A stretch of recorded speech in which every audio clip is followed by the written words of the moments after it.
మీరు జస్ట్ బాగుంటుంది రాదు కరెక్ట్ కాదు కుర్చీలు వెనక్కనే అది వచ్చే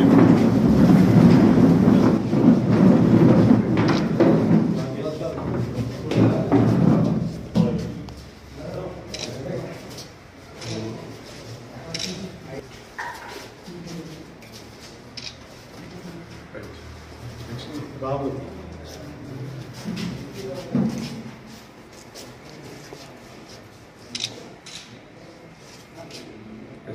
అంకుష్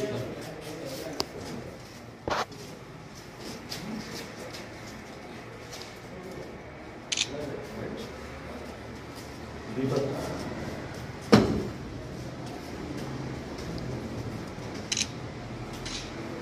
ఆది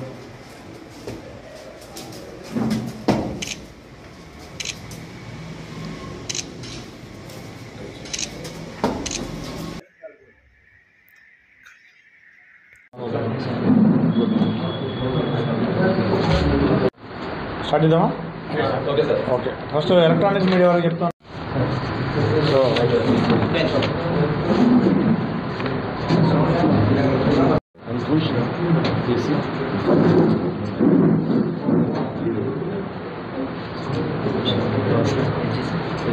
దీపక్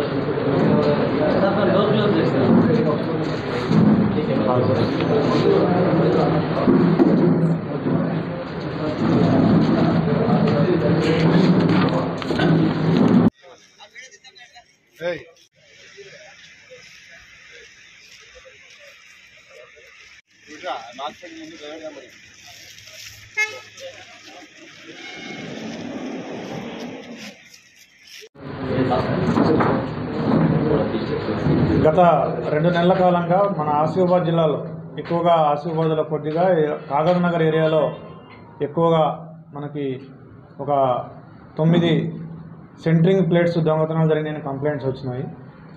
ఆ కంప్లైంట్స్ మీద మేము మా క్రైమ్ సిఐ అండ్ ఎస్ఐ సిర్పూరిటీ and SI CI Kautala Kagaznagar DSP గారి ఆధ్వర్యంలో మేము ఒక స్పెషల్ టీం ఫామ్ చేసి దీని మీద ఈ దొంగతనాలని ఛేదించడం కోసం ప్రయత్నం చేయగా మాకు ఒక 4 వ్యక్తులు మాకు వచ్చిన క్లూస్ మేరకు 4 వ్యక్తులను మేము అదుపులో తీసుకోవడం జరిగింది.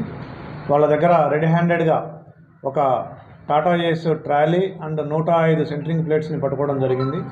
అదే సమయంలో వాళ్ళని చూయించమనగా వాళ్ళు ఒక 739 సెంట్రింగ్ ప్లేట్స్ను కూడా మాకు ఒక దగ్గర దాచిపెట్టినారు. వాటిని కూడా స్వాధీనం చేసుకున్నారు మా స్టాఫ్.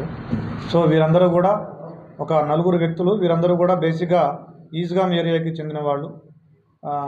సురేష్ టేకేదార్ అని, గాడం విష్ణు అని, తర్వాత కార్తీక్ మండల్ అని, పల్లవ్ మండల్ అని చెప్పేసి ఈ 4 ఉన్నారు. వీళ్ళకి సపోర్ట్గా ధోని గోపి అనే అతను కూడా ఒక దొంగతనంలో ఉన్నాడు. దీంట్లో ఒక ఆర్ఎంపీ డాక్టర్ కూడా ఉన్నాడు, ఒక 2 డ్రైవర్లు ఉన్నారు. వీళ్ళందరూ కూడా చెడు వ్యసనాలకు లోనై వాళ్ళకి డబ్బుల కోసం వీళ్ళు ఒక మనిషి సెంటరింగ్ పని కూడా చేసేవాడు. ఎక్కడైతే కొత్తగా కన్స్ట్రక్ట్ అయ్యే ఇల్లులు కానీ నిర్మాణాల దగ్గర వీళ్ళు పగటిపూట రెక్కీ చేసి రాత్రిపూట వీళ్ళ ఆటో వేసుకొని వెళ్ళి రాత్రి 1, 2, 3 నిర్మానుష్యంగా ఉన్న సమయంలో వీళ్ళు ఆ సెంటరింగ్ ప్లేట్స్ని దొంగిలించి దాదాపుగా ఒక్కొక్కటి 10 కేజీల బరువు ఉంటుంది. చాలా అంటే వెయిట్ ఎక్కువ ఉండేవి అవి. వాటిని తీసుకొని వెళ్ళి ఒక దగ్గర దాచిపెట్టి వాటిని క్రమంగా వాళ్ళకి డబ్బులు ఎప్పుడు అవసరమైతే అప్పుడు అమ్ముకుంటూ వాళ్ళు డబ్బు తీసుకునేవాళ్ళు.